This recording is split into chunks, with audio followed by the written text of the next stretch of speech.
ആദ്യം തന്നെ ഒരു ഗർഭിണി ഗർഭം ധരിച്ചതിന് ശേഷം അവർ UPT ടെസ്റ്റ് ആണല്ലോ ഫസ്റ്റ് ചെയ്യുക. അപ്പം നമ്മുടെ കാർഡിൽ ഡബിൾ ലൈൻ കാണിച്ചു കഴിഞ്ഞാൽ അതൊരു ഫെയിൻറ്റ് ലൈൻ അല്ലെങ്കിൽ വീക്ക് ലൈൻ, ഒരു ലൈൻ നന്നായിട്ട് കാണും, മറ്റേ ലൈൻ ലൈറ്റായിട്ടാണ് കാണുന്നത് എന്നുണ്ടെങ്കിൽ തീർച്ചയായിട്ടും നിങ്ങളൊന്ന് ഇവാലുവേറ്റ് ചെയ്യേണ്ടത് അത്യാവശ്യമാണ്. കാരണം എപ്പോഴും ഒരു സ്ട്രോങ് പ്രഗ്നൻസിക്കുള്ള സാധ്യത അവിടെ തന്നെ കുറയുന്നുണ്ട്. ഹോർമോണിലുള്ള ചെറിയ വ്യത്യാസങ്ങളാണ് അങ്ങനെ.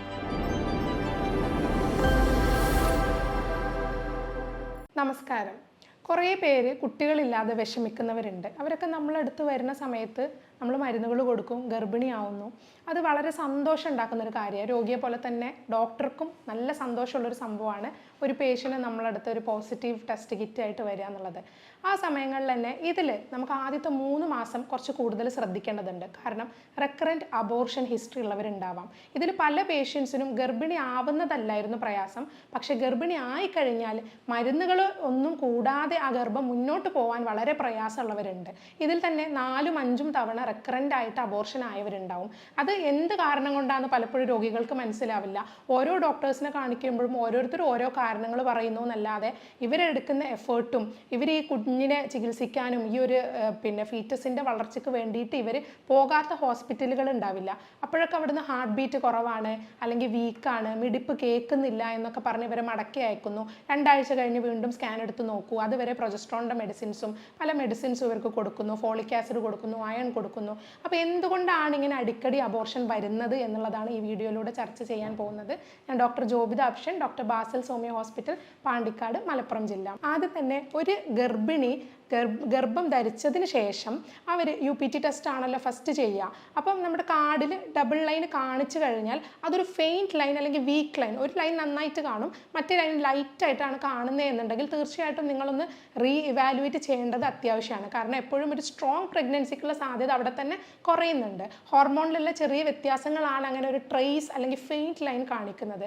എപ്പോഴും നമ്മളിത് കൺഫർമേഷൻ ചെയ്യാനായിട്ട് എപ്പോഴും ഒരു blood pregnancy test, β-HCG test നിർബന്ധമായിട്ടും ചെയ്യണം. മാത്രമല്ല ഡോക്ടറെ കണ്ട് ഉറപ്പ് വരുത്തുകയും കൂടെ വേണം. ഇത് നിങ്ങൾ ഫസ്റ്റ് ചെയ്യേണ്ട സ്റ്റെപ്പാണ്. പിന്നീട് നിങ്ങൾക്ക് thyroid test, iron tablets, folic acid tablets ഒക്കെ നിങ്ങൾക്ക് ഡോക്ടർ തരും. പിന്നെ നിങ്ങളുടെ പ്രീവിയസ് ഹിസ്റ്ററി നോക്കിയിട്ടാണ് നമ്മൾ മനസ്സിലാക്കുക ഇത് സ്ഥിരമായിട്ട് അബോർഷൻ നടക്കുന്ന ആളാണോ, ഇതിന് മുന്നേ എത്ര പ്രഗ്നൻസീസ് ഉണ്ടായിട്ടുണ്ട്, അതിൽ ലൈവ് ബർത്ത് എത്രയുണ്ടായി, എത്ര കുട്ടികൾ അതിലുണ്ടായി, എത്ര അബോർഷനായി എന്നുള്ളത് നമ്മൾ കൃത്യമായിട്ട് എഴുതും. ഇതിൽ തന്നെ പ്രഗ്നൻസി പ്രയാസമുള്ളവർ ഗർഭിണിയാവുമ്പോൾ ഇതിന് മുന്നേ, അതായത് റെക്കറൻ്റ് ആയിട്ട് അബോർഷൻ ഇതിന് മുന്നേ ഉണ്ടായിട്ടുണ്ടെങ്കിൽ തീർച്ചയായിട്ടും അവരുടെ ട്രീറ്റ്മെൻറ്റ് ലൈന് ഡിഫറെൻ്റ് ആണ്. ഇനി നമ്മൾ നോക്കാൻ പോകുന്നത് എപ്പോഴാണ് ഇതൊരു റെക്കറൻ്റ് അബോർഷൻ എന്ന് പറയുന്നത്. നമ്മളൊരു 100 സ്ത്രീകളെ എടുക്കുകയാണെങ്കിൽ 15 പേർക്ക് ഇതിൽ അബോർഷൻ ആവാനുള്ള സാധ്യത ഉള്ളവരാണ്. ഈ 15 പേരിൽ തന്നെ പലതരത്തിൽ അബോർഷൻ നടക്കാം.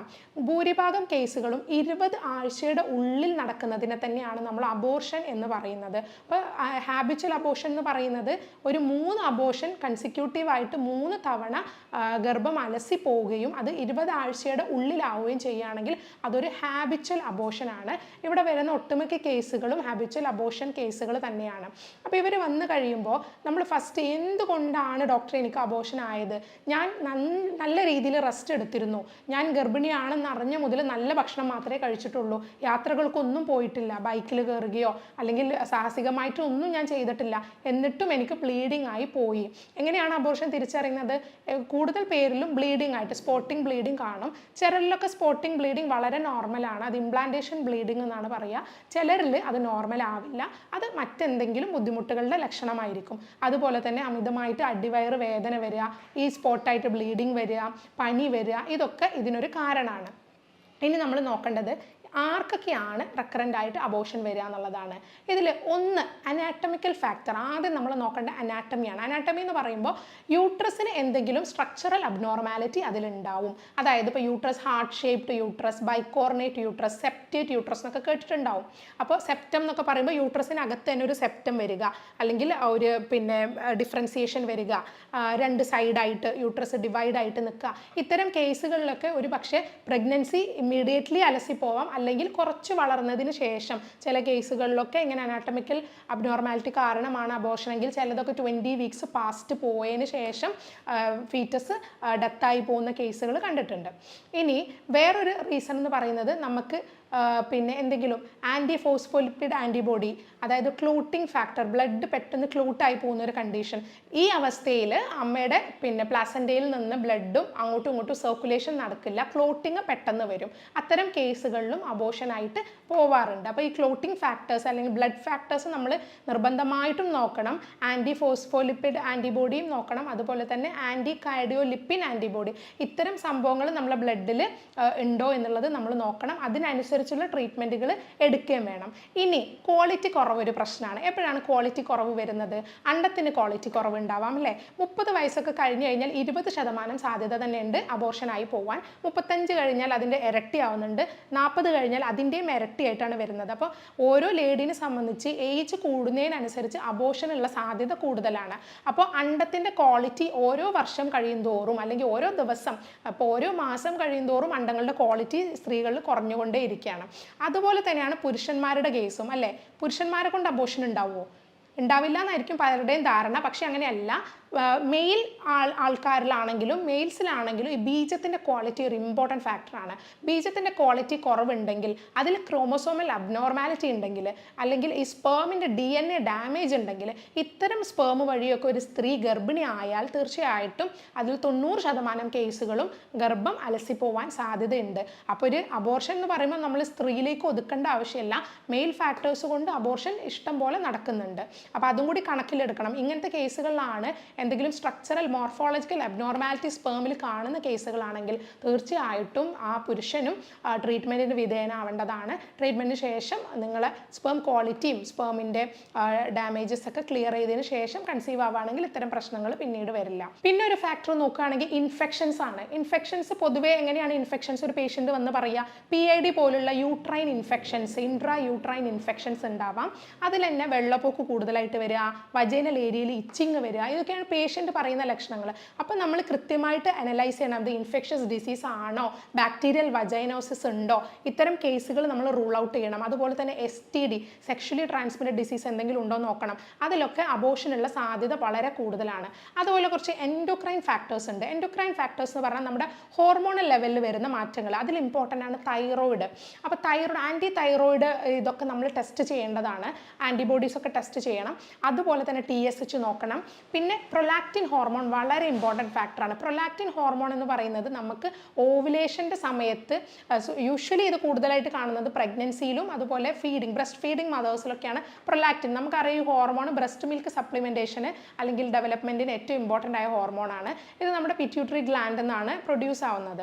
അപ്പോൾ ഈ ഒരു ഹോർമോൺ എക്സസീവ്ലി ബോഡിയിൽ ഉണ്ടായാൽ ഇൻഫെർട്ടിലിറ്റി ഉണ്ടാവും, അതായത് വന്ധ്യത ഉണ്ടാവും. മാത്രമല്ല അത് അബോർഷന് സാധ്യത ഉണ്ടാക്കുകയും ചെയ്യും. അപ്പോൾ പ്രൊലാക്റ്റിൻ ഹോർമോൺ ഹൈ ആയി നിന്ന ഇൻഫെർട്ടിലിറ്റിയും കാരണമാണ്, അതുപോലെ അബോർഷനും ഒരു കാരണമാണ്. അപ്പോൾ ഇത്തരം ഹോർമോൺസ് അതുപോലെ ഈസ്ട്രജൻ്റെ അളവ് എല്ലാം നമ്മുടെ ബോഡിയിൽ നിരന്തരം നമ്മൾ ചെക്ക് ചെയ്തുകൊണ്ടിരിക്കണം.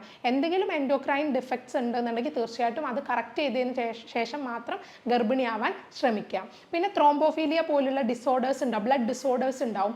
ഇത്തരക്കാരിൽ ഇത് ഫെമീലിയൽ ആയിട്ട് ഉണ്ടാവാം. അങ്ങനെ ഉണ്ടെന്നുണ്ടെങ്കിൽ അതും ചികിത്സ ചെയ്യേണ്ട ഒരു വിഷയം തന്നെയാണ്. അപ്പോൾ ഇത്രയും കാര്യങ്ങൾ ശ്രദ്ധിക്കണം. ഒന്ന് ജനറ്റിക് ആയിട്ട് ഉണ്ടാവാം, പാരമ്പര്യമായിട്ട് അബോർഷൻ ആവാൻ ടെൻഡൻസി ഉള്ള സം ജനറ്റിക് ഫാക്ടേഴ്സ് അവരുടെ ബോഡിയിൽ ഉണ്ടാവാം, ആ കാരണമാവാം. അല്ലെങ്കിൽ യൂട്രസിൻ്റെ സ്ട്രക്ചറൽ അബ്നോർമാലിറ്റി ആവാം, അല്ലെങ്കിൽ എഗ്ഗിൻ്റെ ക്വാളിറ്റിയോ സ്പേമിൻ്റെ ക്വാളിറ്റിയുടെ കുറവായിരിക്കാം. ഇതല്ലെങ്കിൽ വേറൊരു ഫാക്ടർ ഉണ്ട് കേട്ടോ, ഒബീസിറ്റി. വണ്ണം കൂടുതലുള്ള ആൾക്കാരിൽ ഇംപ്ലാന്റേഷൻ നടക്കാൻ നല്ല പ്രയാസമാണ്. ഇംപ്ലാന്റേഷൻ്റെ സമയത്ത് തന്നെ കൊഴുപ്പ് ഉള്ളതുകൊണ്ട് കൂടുതൽ വണ്ണമുള്ള ആൾക്കാർക്ക് അത് യൂട്രസിൻ്റെ അകത്ത് അതിന് പിടിച്ചു നിൽക്കാൻ പറ്റില്ല. അപ്പോൾ അങ്ങനെയും അബോർഷൻ ആവാറുണ്ട്. അപ്പോൾ ഇനി ഇതിന് എന്താ ചെയ്യാൻ പറ്റും? ഇത്രയും കാര്യങ്ങൾ പറഞ്ഞു, ത്രോംബോഫീലിയ പറഞ്ഞു, അതുപോലെ തന്നെ ബ്ലഡ് ക്ലോട്ടിംഗ് ഡിസോർഡേഴ്സ് പറഞ്ഞു, അനാറ്റമിക്കൽ സ്ട്രക്ചറൽ അബ്നോർമാലിറ്റീസ് പറഞ്ഞു. ഇതെല്ലാം നമുക്ക് ചികിത്സിക്കാൻ പറ്റുന്നതാണോ? ഇതിൽ ഞാൻ പറഞ്ഞ ചിലതൊക്കെ ചികിത്സിക്കാൻ പറ്റുന്നതാണ്. അതായത് ബ്ലഡ് ഡിസോർഡേഴ്സ്, ക്ലോട്ടിംഗ് ഡിസോർഡേഴ്സ് ഒക്കെ നമുക്ക് ചികിത്സിച്ച് മാറ്റാൻ പറ്റും. അതുപോലെ ഹോർമോണൽ ഇംബാലൻസ് ഉള്ള കേസുകളൊക്കെ നമുക്ക് ചില മെഡിസിൻസിലൂടെയൊക്കെ ക്ലിയർ ചെയ്യാൻ പറ്റും. പക്ഷേ അനാറ്റമിക്കൽ അബ്നോർമാലിറ്റിക്ക് നമുക്ക് ചിലപ്പോൾ ഒന്നും ചെയ്യാൻ പറ്റിയെന്ന് വരില്ല. പക്ഷേ ഭൂരിഭാഗം കേസുകളിലും അനാറ്റമിക്കൽ അബ്നോർമാലിറ്റി ഉള്ളപ്പോഴും ഗർഭിണി ആവാറുമുണ്ട്. കുറച്ച് നാളെ മുന്നോട്ട് പോയി ചിലപ്പോൾ നമുക്ക് 27 വീക്സൊക്കെ കൂടുതൽ നിൽക്കാൻ പറ്റുകയാണെങ്കിൽ ഒരു പക്ഷേ കുഴപ്പമൊന്നുമില്ലാത്ത ഡെലിവറി ഉണ്ടാവും. ചില കേസുകളിൽ അത് പ്രയാസമായിരിക്കും. സെപ്റ്റമൊക്കെ നല്ലോണമുള്ള കേസുകളിലാണെന്നുണ്ടെങ്കിൽ അത് പ്രയാസമായിട്ട് തന്നെ വരും. ഇനി നമുക്കിത് എങ്ങനെ അവോയ്ഡ് ചെയ്യാൻ പറ്റും? ഈ ഒരു ടെൻഡൻസി എങ്ങനെ അവോയ്ഡ് ചെയ്യാം? കുറേ റെസ്റ്റ് എടുത്തുകൊണ്ട് അവോയ്ഡ് ചെയ്യാൻ പറ്റുമോ? അല്ലെങ്കിൽ പ്രഗ്നൻ്റ് ആണെന്ന് അറിഞ്ഞ മുതൽ നമ്മൾ റെസ്റ്റ് എടുക്കുകയാണെങ്കിൽ ബെറ്റർ ആവുമോ? അതിന് ചാൻസ് കുറവാണ്. നമ്മൾ റെസ്റ്റ് എടുക്കാത്തതിന് പ്രശ്നമൊന്നുമല്ല. പലരും റെസ്റ്റ് എടുത്തിട്ടും ഇതൊക്കെ സംഭവിക്കുന്നുണ്ട്.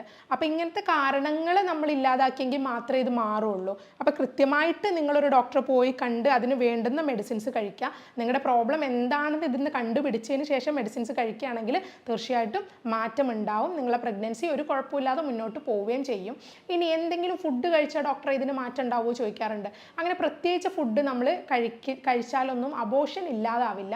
ബട്ട് ഇതിൻ്റെ ഫാക്ടേഴ്സിന്, ഇതിന് സാധ്യമാകുന്ന ഫാക്ടേഴ്സിന്, ഇത് ഇങ്ങനെ അബോർഷൻ സംഭവിക്കാൻ ഉണ്ടാവുന്ന ഫാക്ടേഴ്സിന് നമുക്ക് ഒരുപാട് അവോയ്ഡ് ചെയ്യാൻ പറ്റും.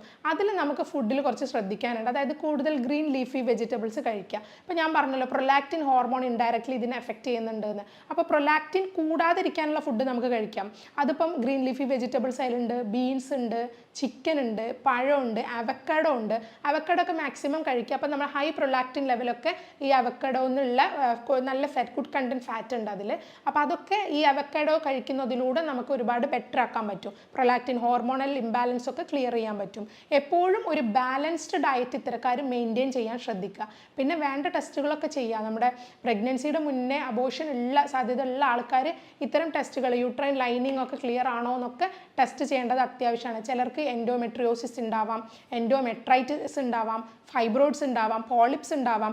ഇതെല്ലാം യൂട്രസിനകത്ത് വരുന്ന രോഗങ്ങളാണ്. അത് മുഴയായിരിക്കാം. അപ്പോൾ ഈ മുഴയൊക്കെ ഉണ്ടാകുന്ന സമയത്ത് പ്രഗ്നൻസി ഒക്കെ പോസിബിൾ ആയിരിക്കും. ചിലപ്പോൾ ഇംപ്ലാന്റേഷൻ്റെ സമയത്തായിരിക്കും പ്രയാസം. അല്ലെങ്കിൽ കുറച്ചും കൂടി ഇംപ്ലാന്റേഷനൊക്കെ കഴിഞ്ഞ് കുഞ്ഞ് വളരുന്നതിനിടയ്ക്ക് ഈ ഫൈബ്രോയിഡും കൂടെ അങ്ങ് വളരും. കാരണം ഈസ്ട്രജൻ ബോഡിയിൽ ഏറ്റവും കൂടുതലുള്ള സമയമാണ് പ്രഗ്നൻസി പീരീഡ്. അപ്പോൾ ഇത് രണ്ടും കൂടെ വളരുന്ന സമയത്ത് കുഞ്ഞിൻ്റെ ആ ഒരു ഗ്രോത്തിനെ അത് എഫക്റ്റ് ചെയ്യും. അതുപോലെ ഡയബറ്റിസ് റൂൾ ഔട്ട് ചെയ്യേണ്ടത് വളരെ ഇമ്പോർട്ടൻ്റ് ആണ്. ജസ്റ്റേഷണൽ ഡയബറ്റിസ് ഉണ്ട്, പ്രഗ്നൻസിയിലുള്ള ഡയബറ്റിസ് റൂൾ ഔട്ട് ചെയ്യേണ്ടത് വളരെ അത്യാവശ്യമാണ്. അത്തരം ടെൻഡൻസി ഉള്ളവരിൽ റിപ്പീറ്റഡ് പ്രഗ്നൻസിയിലും അങ്ങനെ ഒരു ജസ്റ്റേഷണൽ ഡയബറ്റിസ് വരാനുള്ള സാധ്യതയുണ്ട്. അപ്പോൾ അതിനുള്ള മെഡിസിൻസോടെ കഴിക്കാം. ഇപ്പം നമ്മൾ ഇതിൽ ഒരു കേസും നമ്മൾ വെറുതെ വീട്ടിലിരുന്ന് റെസ്റ്റ് എടുത്ത് നല്ല ഫുഡ് കഴിച്ചതുകൊണ്ട് മാത്രം അബോർഷൻ ടെൻഡൻസിനെ നമുക്ക് ഒരിക്കലും ഒഴിവാക്കാൻ പറ്റില്ല.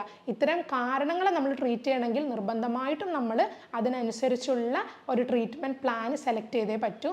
അതിലൂടെ നിങ്ങൾക്ക് നല്ലൊരു ഗർഭകാലം ഉണ്ടാവാൻ സാധിക്കും. ഈ വിഷയത്തിനെക്കുറിച്ച് നിങ്ങൾക്ക് എന്തെങ്കിലും സംശയം ഉണ്ടെങ്കിൽ താഴെ കൊടുത്തിരിക്കുന്ന എൻ്റെ നമ്പറിൽ വാട്സപ്പ് ചെയ്യാവുന്നതാണ്. ഞാൻ ഡോക്ടർ ജോബിത അപ്ഷൻ, ഡോക്ടർ ബാസിൽ സോമിയ ഹോസ്പിറ്റൽ, പാണ്ടിക്കാട്, മലപ്പുറം ജില്ല.